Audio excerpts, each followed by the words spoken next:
Good morning, Fargo. Tony Gehrig, your Fargo City Commissioner. This is your recap for the August 29th Fargo City Commission meeting. As with all the recaps, I'm going to hit the big issues and not all of the issues that were on the agenda. Today we have three major issues that I'd like to speak with you about. And I'll try to keep these short, under 5 minutes, to get the word out on what your City Commission is doing in an easy to understand way. The first issue that was brought up for the Commission was the reconsideration of the FedEx pilot. Many of you saw this in the news, a $620,000 incentive for FedEx to come to Fargo. As discussed in the previous videos, it was said by FedEx that they did not need the incentive to move here. They were coming here anyway. They're coming here because we have a fantastic airport, 2 interstates, a great workforce, and they will make more money here than they would anywhere else, and that's why any business moves to a community. So we'd rather have a lower, sustainable, predictable tax rate, and when we give these incentives out to a business, it means that everyone else in the community has to foot that bill. Make no mistake about it. You will be paying more taxes because we gave this incentive to FedEx. So with all the information being known, and having FedEx come to our commission meeting and say they didn't need the incentive, I called for reconsideration at the August 29th meeting. This died for lack of a second, meaning that no other commissioner even wanted to discuss the issue, which was unfortunate. I believe that it should have been up for discussion, but because no one seconded the motion, it wasn't even considered. So this was a no vote, no action was taken, and now FedEx will be receiving their $620,000 incentive. You can listen to more about this in the previous videos, but you can also contact me and I can tell you more about it. The second was a TIF, a tax increment financing is what that is, but in simple terms, it's a loan. The people of Fargo are funding a loan for some sort of development. In this case, it was for an apartment complex south of NDSU.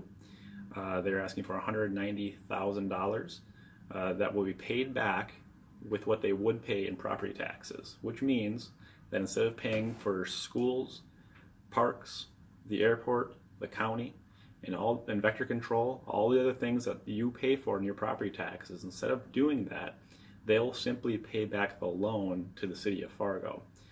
So this directly impacts those different things, and the schools will not see, and those other entities will not receive any additional dollars from this property until that TIF is repaid. Again, it was unnecessary. The person who is developing this will be profitable from day one without the incentive, and frankly, if we didn't offer it, it would still be built, and the person would just basically make less money. They were, I think that the number was about 2 or 3% they would profit in year one, and with this TIF they would profit more like 8 or 9%. So you're basically taking money out of the pockets of the people of Fargo and putting it in the pocket of the developer, and that's what these incentives do.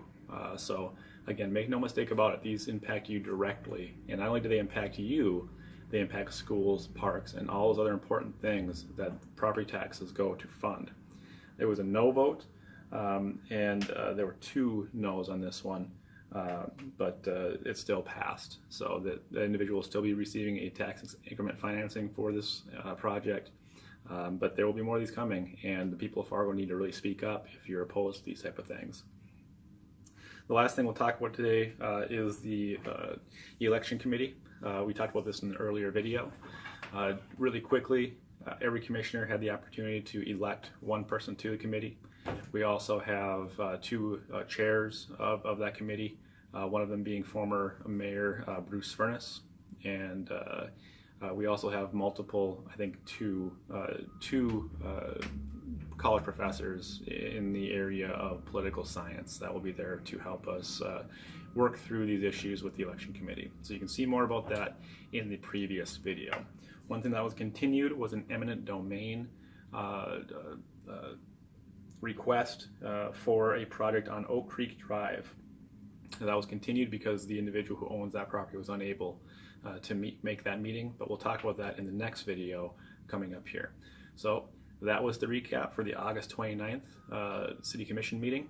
I hope that you appreciate the videos and pass them along and keep track of how your city commissioners are spending your dollars. Thank you.